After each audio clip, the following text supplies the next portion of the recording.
दोस्तों, आज हम बिजेथुआ धाम आए हुए हैं। यह वही स्थान है जहां पे हनुमान जी काली नेमी का वध करते हैं। इसका वर्णन रामायण में भी है।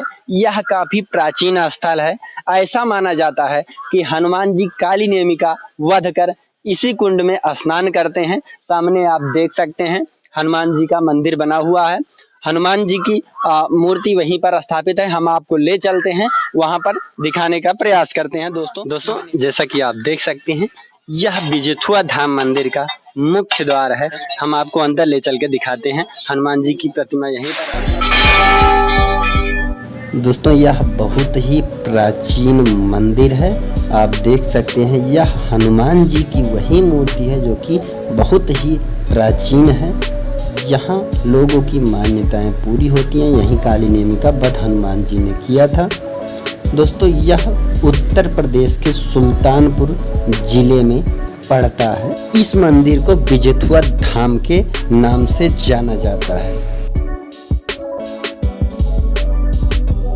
दोस्तों, जैसा कि हमने बिजेथुआ धाम मंदिर दिखाया, अब वहीं का हम हनुमत पुष्प वाटिका दिखाते हैं। इसी पुष्प वाटिका से हनुमान जी को पुष्प अर्पित करने के लिए जाता है। यह पुष्प वाटिका है, इसमें साधु जी भी रहते हैं। पंडित जी सुबह ले जाते हैं, यहीं से ताजा पुष्प प्रतिदिन चढ़ाते हैं। यह बड़े बड़े गुलाब के पेड़ दिख रहे हैं आपको। यहीं से ताजा ताजा फूल तोड़कर हनुमान जी को अर्पित करने के लिए ले जाया जाता है।